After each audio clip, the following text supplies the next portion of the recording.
Folks, I've wondered for a long time what effect the different weight of different suppressors have on your rifle, on accuracy. So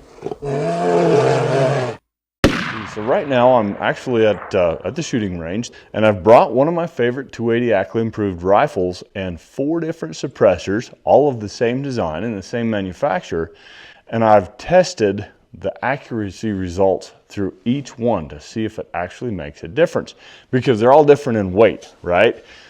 There's 2 titanium, 2 steel ones, and they're different in size, but the design, the internal baffles and so forth, the engineering's all the same. So it's as close to an apples to apples comparison as I can make. And I'd like to share the results with you. We do have some shooting footage of targets, groups being shot on target that we'll plug in here where appropriate. But because this place was teeming with people getting ready for elk season earlier, we weren't able to actually film the shooting in process. So I apologize, we can't show that. Anyway, this is pretty cool. This is for an article. Here's the target I shot with the 4 different suppressors. And we'll go over the details of that here in a minute. But this is for an article in Guns and Ammo's Special Interest magazine. That's the newsstand only publication called Suppressor. And we're just doing dedicated suppressor related articles for this magazine. And I figured I'd do a video of our results because, well, it's fun, right? So let me tell you a little bit about the rifle and the suppressors that I've chosen to use for this test. The rifle itself is a custom job that I had built by Steve Pratt of Elk Metal Performance. This one's built on a Defiance anti-X action. So it's all steel, and it's got everything that's possibly machinable out taken off so that it's really, really light. In fact, Defiance says that this action is only about an ounce heavier than comparable actions made out of titanium. At any rate, I really like it. Deep fluted bolt, really skeletonized, super rigid still. It's one of my favorite actions to build on. The barrel is a 22-inch proof research barrel in the full Sendero profile, carbon fiber wrapped. Of course, it's threaded 5/8 by 24 on the muzzle, which makes it easy to run any of the suppressors made with threads for American shooters, right? The stock is a Mountain Hunter stock by Proof Research, beautiful carbon fiber stock. It's got a classic appearance, but it's got some unique characteristics that make it easy to shoot in precision positions. If you notice, it's got kind of an open grip, but that grip turns quite vertical here. The comb, although it's hard to see it, is a little bit negative. It's free floated, of course, around that barrel. Really, really cool stock. Trigger on this one is actually an old Jewel that I had that I put in. Bottom metal is Hawkins Precision. It's got the drop bottom, kind of the deeper, almost canoe type floor plate, which ensures that I can put 5 rounds down in this 280 Ackley Improved rifle. 1-in-8 rifling twist rate, so it'll stabilize all the heavy for caliber long high BC bullets. And just beautifully put together by a fine old gunsmith, one of my favorite in the business. Let's talk about the cans now. I tried to pick several that would show a weight range that's appropriate for hunters. I was going to include a really heavy can and just see what the difference made. But in the end, I thought, you know what? I actually don't need to, because I'd never put such a can on this rifle. This is a precision hunting rifle. It's made to be light enough to climb mountains with, but just heavy enough and certainly accurate enough to make precision shots in the field. So I chose hunting appropriate suppressors. These are all by Gunworks, and I chose that brand because I could get my hands on the biggest number of them. And they range all the way from the original 6, which is just an all steel suppressor, 6 inches long, initially sold for $600 introductory. Now I think they're like $850 or $900. It's got a 6 Plus here in the lineup, which is the larger diameter can, which gives, I think, about a 35% increase in volume and is danged effective because of that. And then it's got the titanium versions of each. So in weight, I put all these on the scale before we started shooting here.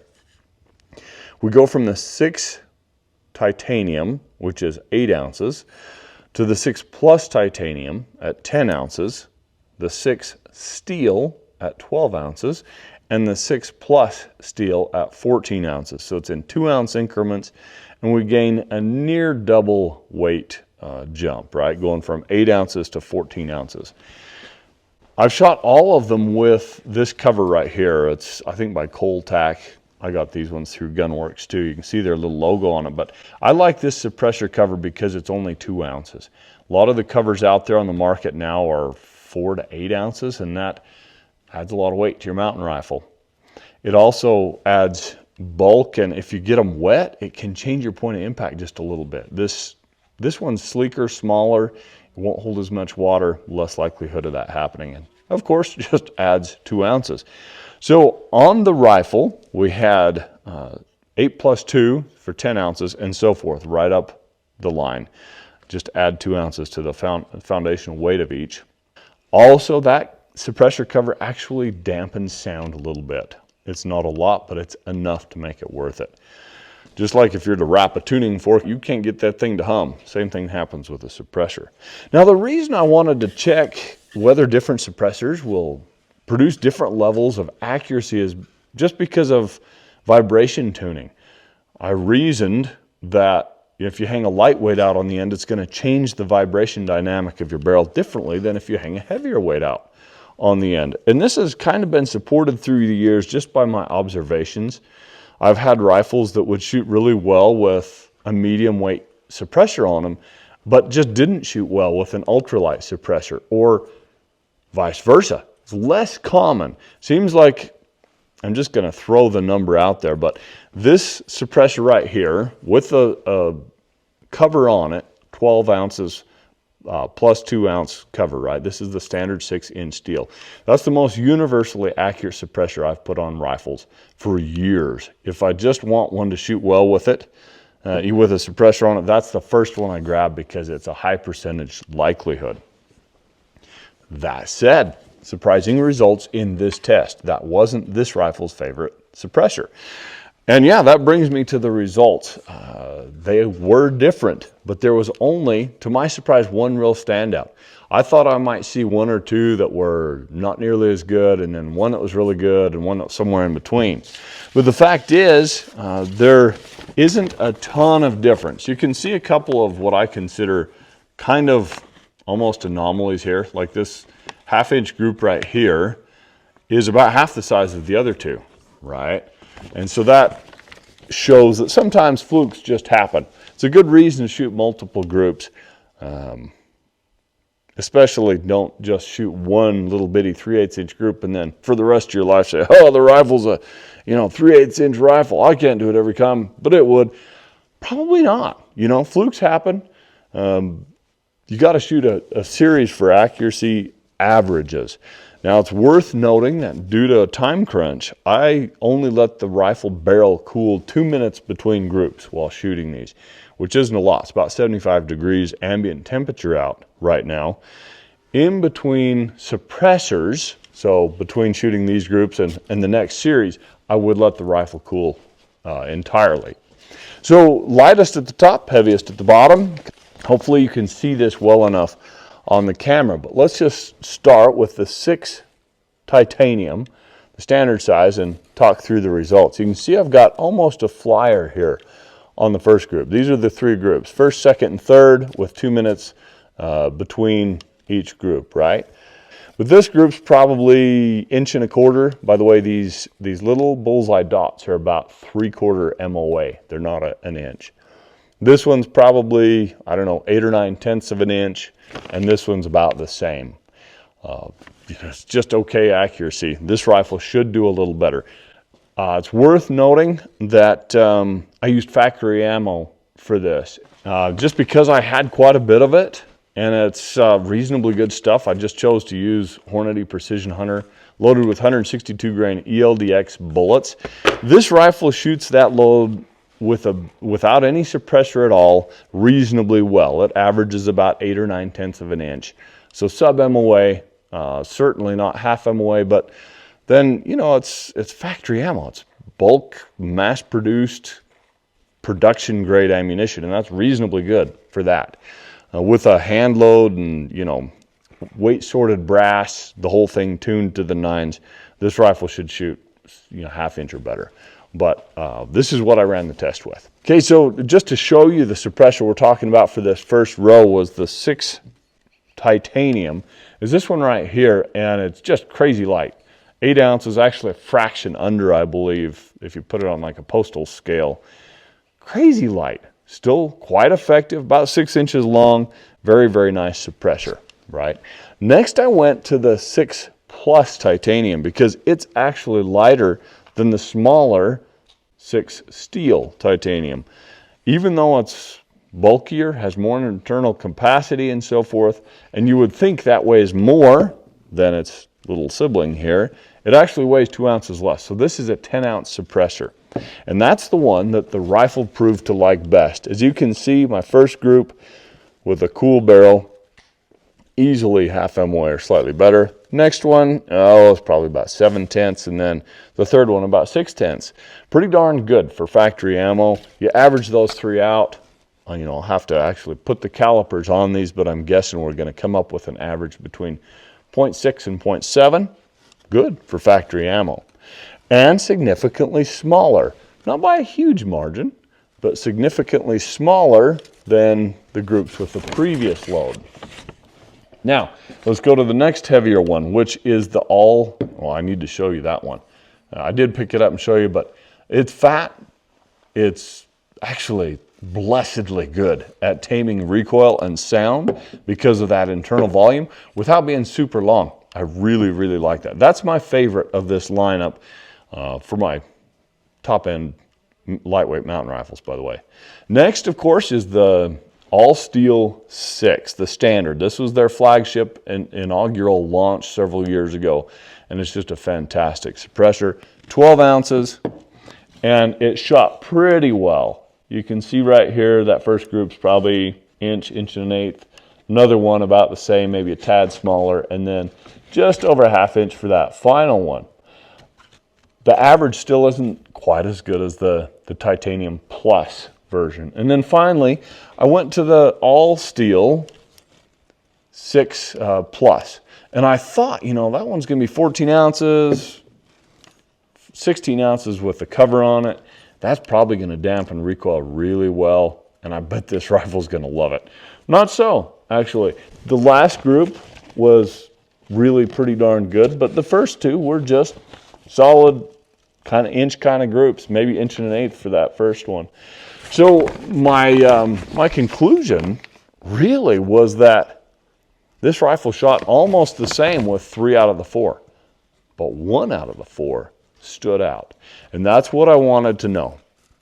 So in the final analysis, when I take this rifle and I go, if I was to pick up that factory ammo and go hunting with it for, you know, elk, mule deer, whatever, here in the wide open West, or take it to Africa and shoot plains game on the Kalahari, take it to Alaska and hunt Sitka blacktails on Kodiak Island, or caribou up north of the Arctic Circle. Whatever the case may be, I know which suppressor I'm going to pick up because it consistently produced the best groups in my testing. Now, folks, what are you going to do if you just have one suppressor and you don't have the money or the desire to have more? Well, obviously, use it. It may be, in fact, it almost certainly is possible to still tune your rifle with hand loads. If you're a hand loader, try a bunch of different velocities and charge weights and powder types through that suppressor, whatever you have. And you can do a similar thing. You can tune your rifle, right, to get the best out of a given suppressor. So those different weights of the different suppressors will affect the vibration characteristics of your barrel, and as a result, the accuracy. And you can tune that with different hand loads, just like you would, if you don't want to buy a series of suppressors like this, you can actually hand load for a rifle and tune it just the way you would with a bare muzzle, the way we always have. You can also, if you're not a hand loader, try different factory loads through your rifle with your one suppressor on it. And one of them is going to shoot better than the rest. These are all great for hunting.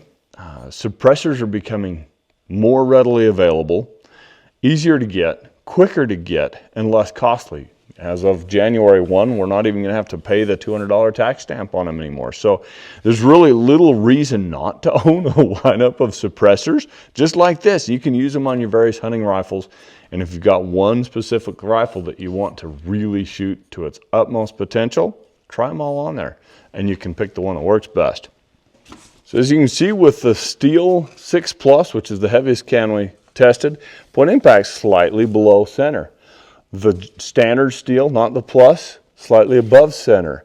The Titanium Plus, which is the next lightest, of course, maybe a 1/2 inch average above center. And then the very lightest one, the 6 Plus, sorry, the standard 6 in titanium was 3/4 of an inch to an inch high if you average them out. So just a point that you should always check your zero and refine it before you go hunting with the suppressor you're going to use on your rifle.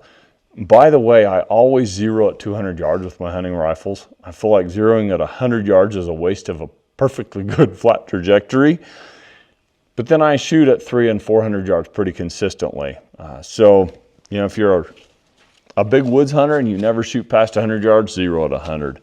I just zeroed the gun, pre-zeroed the gun for this test before shooting at 100 so that it'd be easier to document the sizes and the shifts relative to the point of aim. And that's about all I got for you today, folks. Thanks for watching. Check out the article, which will have more technical details such as all the measurements of the various groups and so forth in the upcoming issue of Guns and Ammo's Suppressor magazine. Should be out probably half a year or so and on newsstands. If you have questions about these suppressors, about the rifle build, about my 280 Ackley Improved favorite cartridge, please put them in the comments. We'll try and respond to them all. Thanks again for tuning in and watching. I'm Joseph von Benedict, and I'll see you in the backcountry.